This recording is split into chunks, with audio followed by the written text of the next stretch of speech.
Hello दोस्तों, उम्मीद करते होंगे कि आप लोगों को इसके पहले का जो लेक्चर है वो पसंद आया होगा और आप लोग अपनी तैयारी, अपनी पढ़ाई जारी रख रहे होंगे।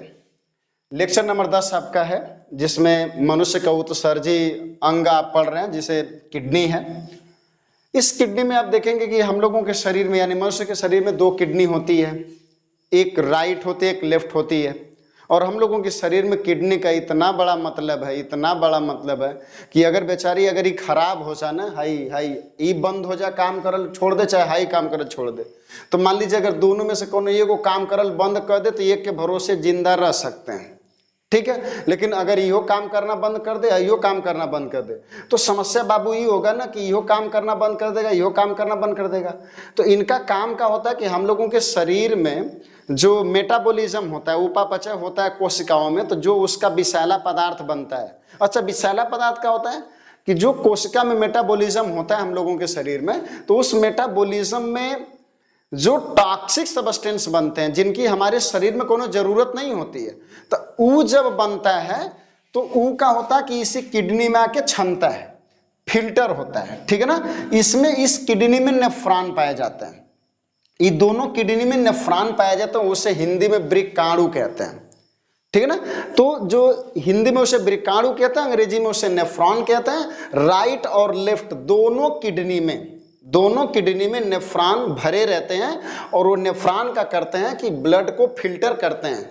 छननी होती है, वो छननी क्या करती है कि फिल्टर करती है और जो टॉक्सिक सब्सटेंस होता है उसको यूरिन में डाल देता है, और जो नॉन टॉक्सिक सब्सटेंस होता है उसे क्या करता है, पुनः ब्लड में डाल देता है, ताकि आपका ब्लड पुनः सर्कुलेट करने के लिए पूरी बॉडी में घूमने लगता है।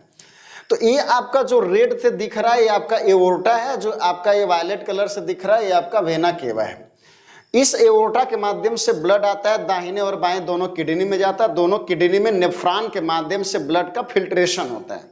जब ब्लड फिल्टर हो जाता है तो ब्लड में जो टॉक्सिक सब्सटेंस होते हैं, विषैले पदार्थ होते हैं, जिनको हमारे शरीर की कोई जरूरत नहीं होती, ठीक है ना, शरीर में उसकी कोई जरूरत नहीं होती, वो निकालने लायक सब्सटेंस होता है। तो उसमें क्या होता है कि जैसे हम लोगों की किडनी उसे फिल्टर कर दी तो क्या क्या होता है, जैसे अमोनिया हो गया, यूरिया हो गया, यूरिक एसिड हो गई। अब ये सभी मटेरियल जो होते हैं ये यूरिन में चले जाते हैं, यूरिन को मूत्र कहते हैं, ठीक है ना। तो ये यूरिन में चला जाता है, छन जाता है, और उसके बाद हमारा ब्लड प्योर हो जाता है, शुद्ध हो जाता है। उसके बाद पुनः वापस जाकर के पूरी बॉडी में सर्कुलेट करता है। तो ये किडनी का फंक्शन है बाबू, कि ये जो किडनी हम लोगों की है इसलिए सबसे महत्वपूर्ण है, क्योंकि हम लोगों की किडनी में, ठीक है ना, जितना भी हम लोगों के शरीर का टॉक्सिक सब्सटेंस होता है वह जो लिक्विड मीडियम में मिक्स होके आता है, तरल पदार्थों के द्वारा आता है, तो वह यहाँ पे क्षमता है। जो गैस के रूप में टॉक्सिक सब्सटेंस होता है या टॉक्सिक मटेरियल होता है, वो फेफड़े में जाकर के एक्सचेंज होता है। तो जैसे कार्बन डाइऑक्साइड भी टॉक्सिक है, तो वो जाकर के फेफड़े में एक्सचेंज होती है। और जो लिक्विड मटेरियल के रूप में होता है, तरल पदार्थों में रहता है, तो वो ब्लड में जाता है और ब्लड ला करके किडनी में उसे फिल्टर करती है। जब इसका किडनी में फिल्टर हो जाता है तो यूरिन बनता है, पानी बनता है। और जो यूरिन हम लोगों का बनता है वह लगभग 1 से 2 लीटर बनता है, लगभग 1 से 2 लीटर डेली बनता है। एक दिन में मनुष्य की जो किडनी होती है 180 लीटर जो ब्लड होता है उसको फिल्टर करती है। मनुष्य की जो किडनी होती है, ध्यान से सुन लेना, कि मनुष्य की जो किडनी होती है वह एक दिन में 180 लीटर ब्लड को फिल्टर करती है और लगभग 1 से 2 लीटर मूत्र का निर्माण करती है।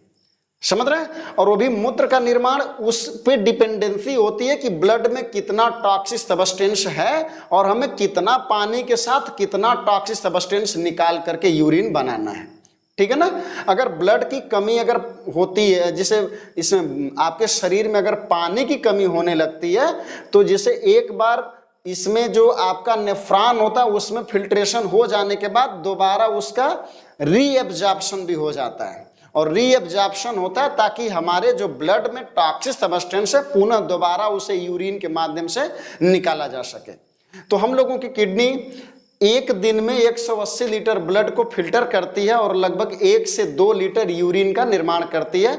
और यूरिन का निर्माण लगभग होता है कि हम लोग जितना पानी पीते हैं उसके हिसाब से यूरिन का फॉर्मेशन होता है। उसके बाद ये होता है कि जो येलो कलर का आपका ये दिख रहा है येलो कलर से, इसे कहते हैं राइट यूरेटर और इसको कहते हैं लेफ्ट यूरेटर, ठीक है ना। और ये क्या होता है कि जब इसमें ब्लड फिल्टर हो जाता है तो जो पानी बनता है यानी जो मूत्र बनता है, यूरिन बनता है, वो आता है मूत्राशय में। मूत्राशय को अंग्रेजी में यूरिनरी ब्लैडर कहते हैं। अब मूत्र इकट्ठा होता है आकर के इसमें आकर के इकट्ठा होगा यूरिन। तो जब यूरिन इसमें इकट्ठा होगा तो जब ये भरने लगता है, फिल होने लगता है, पूरा भरने लगता है, तो ये इसके ऊपर जब मसल्स के ऊपर दबाव पड़ने लगता है तो यूरेथ्रा के थ्रू उसे हम त्याग देते हैं, ठीक है ना। यूरिन बाहर निकाल देते हैं, यूरेथ्रा के थ्रू हम यूरिन को यूरिनरी ब्लैडर से बाहर निकाल देते हैं। ये जो यूरिनरी ब्लैडर है इसको मूत्राशय कहते हैं। मूत्राशय की थैली होती है जिसमें किडनी से फिल्टर हुआ पानी आकर के इसमें स्टोर होता है, उसके साथ टॉक्सिक सब्सटेंस जैसे यूरिया, अमोनिया और यूरिक एसिड जो होता है वह सब यूरिन के माध्यम से हम लोगों के शरीर से बाहर चला जाता है। तो ये सामान्य रूप से था बाबू कि किडनी हम लोगों की है उत्सर्जी अंग इसे कहते हैं और एक्सक्रीटरी ऑर्गन है। मनुष्य के शरीर का सबसे मूल एक्सक्रीटरी ऑर्गन होता है। बहुत से ऐसे एक कोशिकीय जीव होते हैं जिनके शरीर से कुछ टॉक्सिक सब्सटेंस निकलता है, तो उनका टॉक्सिक सब्सटेंस जो होता है उनके शरीर से निकल जाता है। जब एक ही कोशिका के होते हैं तो वो पानी में अपना मटेरियल छोड़ देते हैं। जो बहुकोशिकीय जंतु होते हैं तो बहुकोशिकीय जंतुओं में स्पेशल ऑर्गन होता है उसके एक्सक्रीशन के लिए। इसी तरह से जो प्लांट होते हैं, प्लांट में भी अपने फीकल मैटर या अपने जो एक्सेस मटेरियल होता है उसको त्यागने की विधियां होती हैं जिसके माध्यम से वो अपना जो एक्सक्रीटरी प्रोडक्ट होता है उसको आसानी से रिलीज कर देते हैं। तो ये हो गया आपका किडनी। इसके बाद आप अगली वीडियो में देखेंगे डायलिसिस का प्रोसेस।